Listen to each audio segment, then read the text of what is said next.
Alright, so we got a Ram 1500 and this air suspension finally went out. So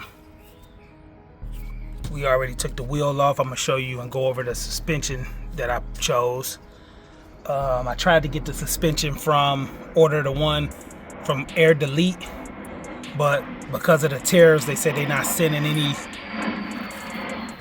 Because of the tariffs, they said they're not shipping anything to US right now. So these bags is completely out, all the way out. So I go through a breakdown of all the parts right here, which I just got most of the stuff from. I use the same struts and shocks out of their kit. So I'll go through all of this stuff later. Right here, here go the springs for the rear. Here's the front springs, Bilston struts. Right here, we'll go through all of that. Strut mounts, we still waiting on some parts, but we about to start getting started on that. Just taking the rear off.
The air valve that go in the bag, 1/2 inch, took that out. 21 on here. We might have to get a cutter wrench to get on this back side. And then right here is a 21. We're gonna take this out first. Then we'll lower this back down to pull the bag out.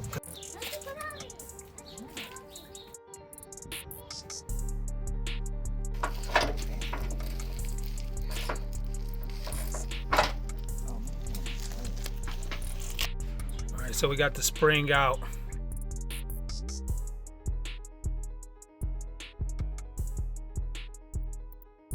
For the air suspension sensor, new springs right here.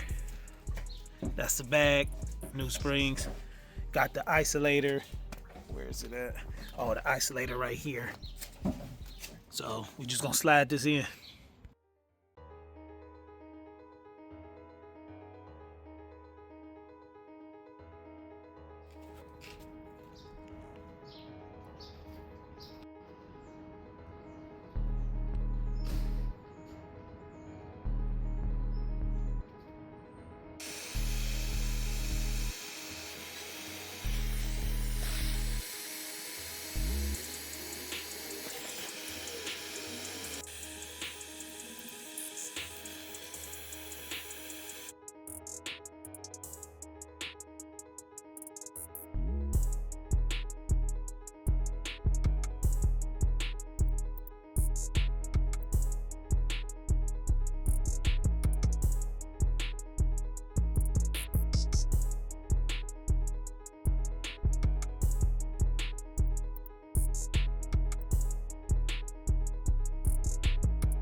Alright, so we got this thing in right here, and we needed an open end socket, but we used that, and a 3/4 wrench. Got that tight. I really don't like using these things because they really under some tension. This is a heavy duty spring, so it already supposed to get a car, well, the truck, 1.8 inch. So I put it back on the lowest setting because this was an adjustable strut already, and I think the highest this goes 2 point something. So we put it on the factory setting. Since this is not a factory height spring, well, heavy duty, 35% more load. So we just gonna see how that go, because on that setting right there, which this cup would have had to go all the way up here, we would have had to compress a lot more. And you can see this one already trying to bend, and I don't like how these is not all the way on the spring. So we're gonna start taking this tension off and see how this thing go. This should still turn because we got to keep this part front. This is the bolt to go in, and this is how it's gonna go. So I think that can still turn. So, and this should be able to move like that, yeah, because it's got to sit in that groove so it don't spin. So we're gonna loosen this up real quick. Let's see, this one almost off. Yeah, let's get this off.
Alright, so we got the last control arm in for doing this air delete kit. Wheel alignment before, and they didn't tell me at the place, and I noticed that after I got the car back, it was still pulling to the right and balling out my tire. So when I tried to take these big bolts out, let's see if I got one out.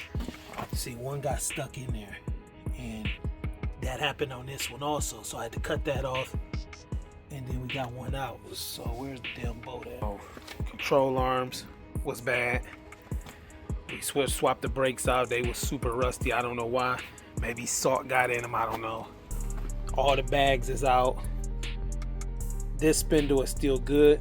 I had bought a new one because I thought I wasn't gonna be able to get the bolts out, but I put some heat on there. PB Blaster them came out. Changed these bumpers, some of the pads, the shocks, the leveler sensors, and we changed both wheel bearings. I'm glad I did, because they wasn't spinning freely. So I gotta clean this up right here and clean on in here and put this new one in. This one spin freely because we had to change these sensors, wheel speed sensors, and on the other ones they was hard to get out. This one did come out with the PB Blaster, but then when I started spinning it, look, it barely want to spin. So it was time to change anyway. Look at that. It don't even want to spin. So I'm glad I did change it. But I do part numbers and all of that for the, because I tried to get the kit off of airdelete.com. They wasn't sending it because the tariffs, so I had to put it together myself. So one of the hub bearings, most of this stuff was eBay.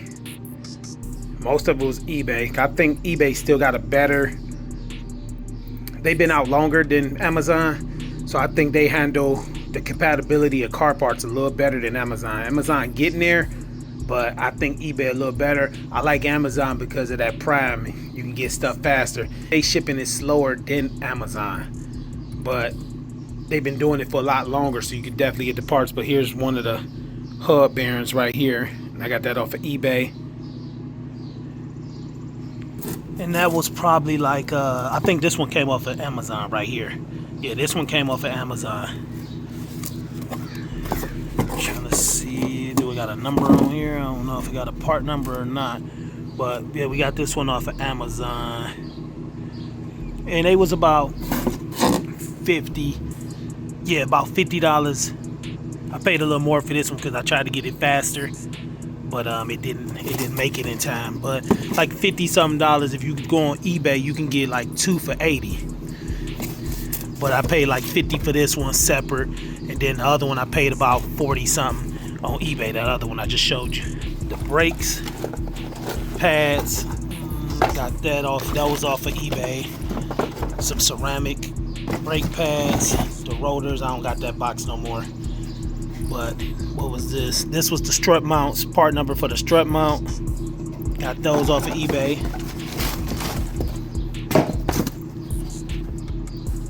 Then we had to get alignment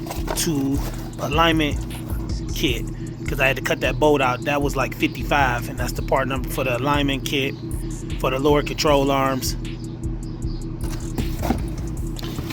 This is the stuff we was using. This stuff right here we was using to get the water and the moisture out the air, but after a while it just stopped working. But this stuff was working good, and it got me through the winter time.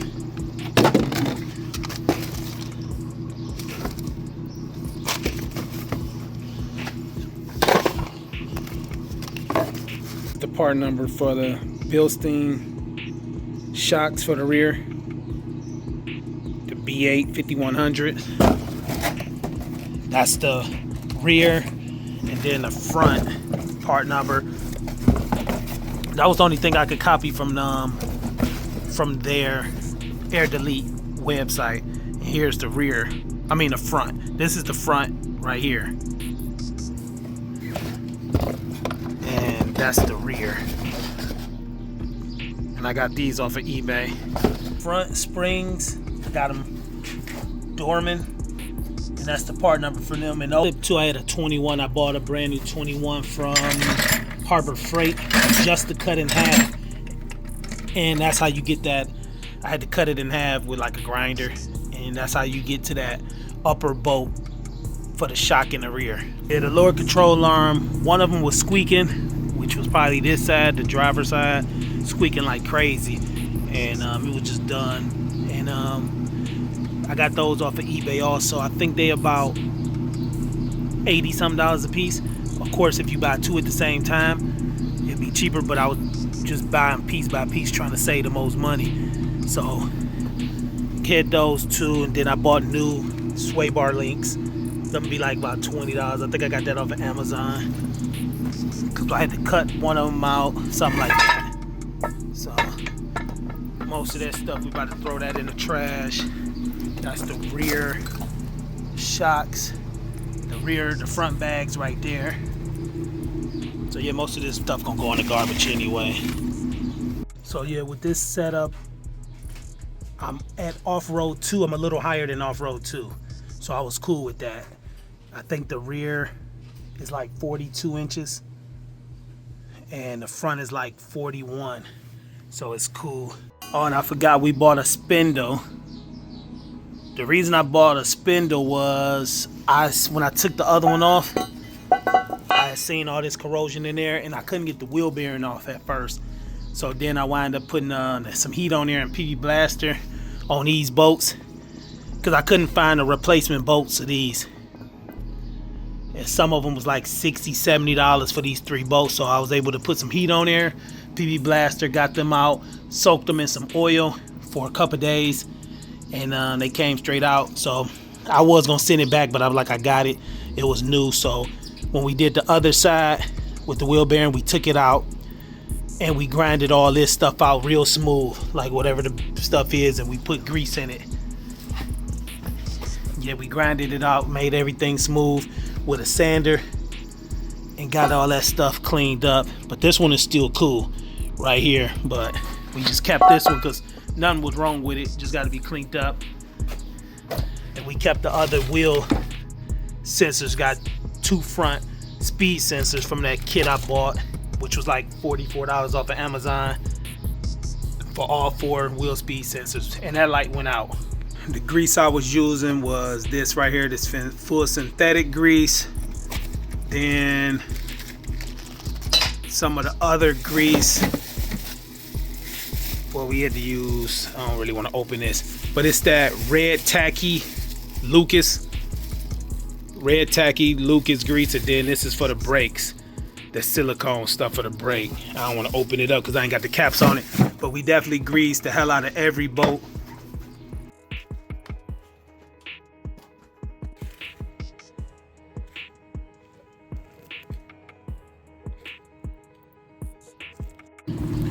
All right, so we got everything done. We just a recap. So we got these out. We took these out, and I should have a clip of the other ones. They was a lot bigger than this. Probably like 3 times the size. So I'm gonna show you up under the truck right now, because the other ones were so big that they was sitting on they was touching the axle. All right, so here's both bags right here. So we got both of the bags out, and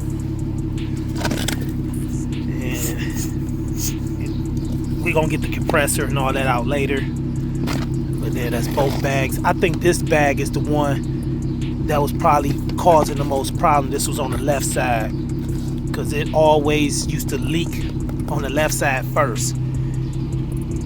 That side will go down, and then it'll bring the whole truck down for some reason. Then we got the sensors out. We're gonna get into this lower control arm stuff, which the bolts was stuck inside. Where is it at? Right here.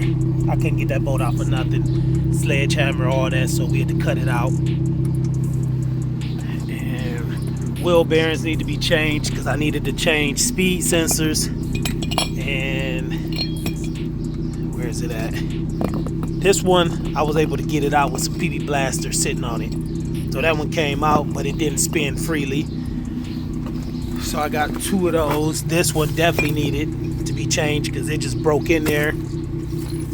And so we put new speed sensors on there because that light came on. The brakes was shot. I guess that saw to eat them brakes up. So we need new brakes, rotors, and all of that stuff. So I forgot what this thing is called again. Let me go up under here. All right, so those is the bigger ones right there.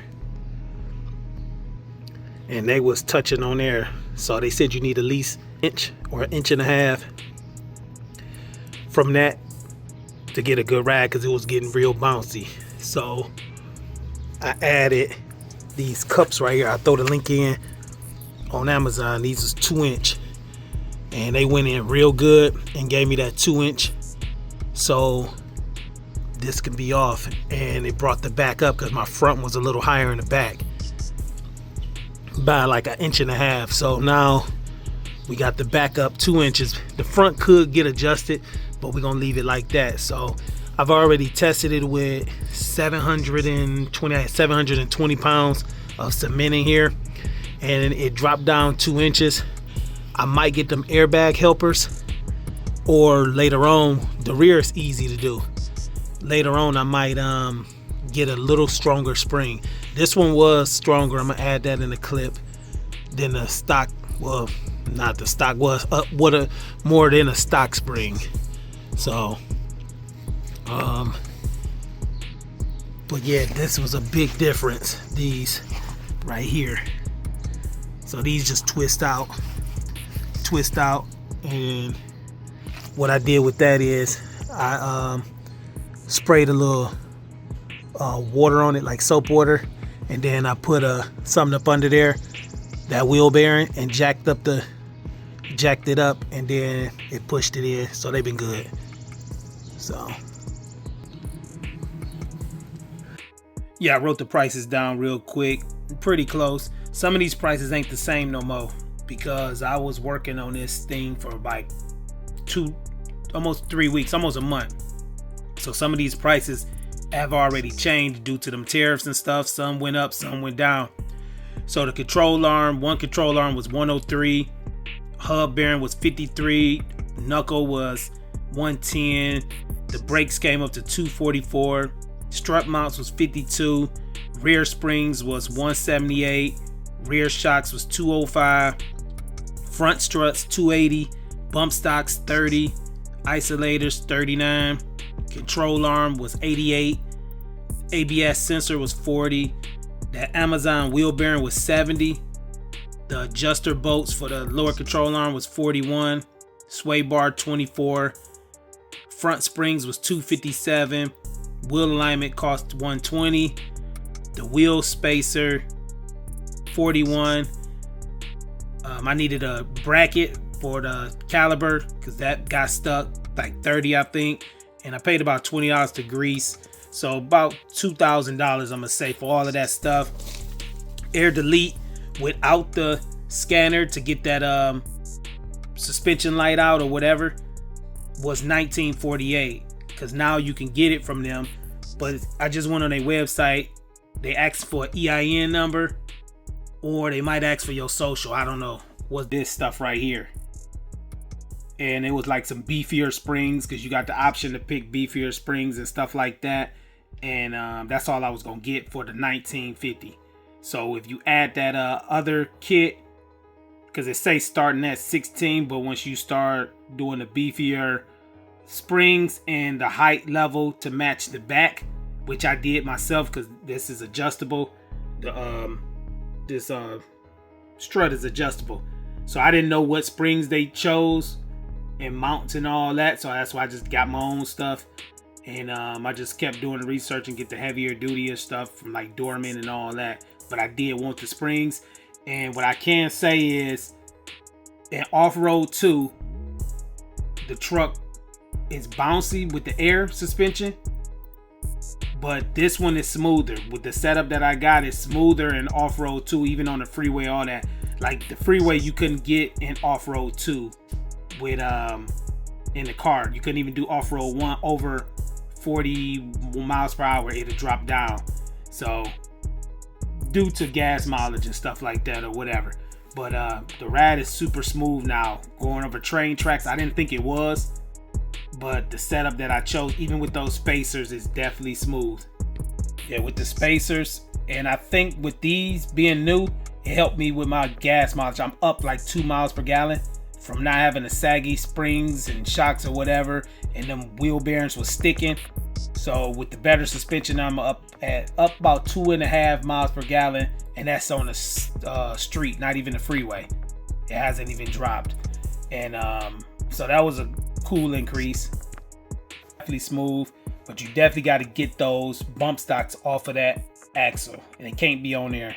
When it's on there, you feel those bumps, and it feel like you don't have air in the back. Because when you run out of air, you bouncing on those bump stocks, and that shit is terrible. So when you off of that, you good. The only thing I might do in the future is get those airbag helpers when I'm getting a heavy load, like cement and stuff like that. When I pick that stuff up, a heavy load, but I'm gonna wind up getting a trailer anyway. But without that, when I'm doing a heavy load, I'm gonna get the airbag helpers. They was only like $90 and easy to put in. And I'm going to probably swap those springs out with a little more load rate. They got a nice load rate right now. So yeah, that's probably what I'll do is get the airbag helpers, or I might just get a stronger spring. Because when I put that 720 pounds in there, it dropped down a little bit. I want to say maybe an inch, because the front is about 41 inches, and the rear is like 42. So it dropped down to, I'm gonna say, about 39 inches with all. I didn't place the cement. I had it at the edge of the bed because I didn't want to drag they 60-pound bags all the way to the back. But when it was about 720 pounds, and then when we got in there, so it was about 1,000 some pounds total weight, and it went down like maybe, I'm gonna just say, about 1.5 inches to almost 2 inches. It wasn't sagging low like it was close to the wheel wasn't close to the wheel, but it was just about 10 inches of space between the top of the tire and the fender. I get some clips of that later and add them in there, but it did just drop down a little bit due to that 720 pounds, close to 1,000 once we got in. But it wasn't sagging or nothing like that, and the ride wasn't horrible either. I see your motivation, I see your movement is in effect, and I fucking love that shit. Let's get it.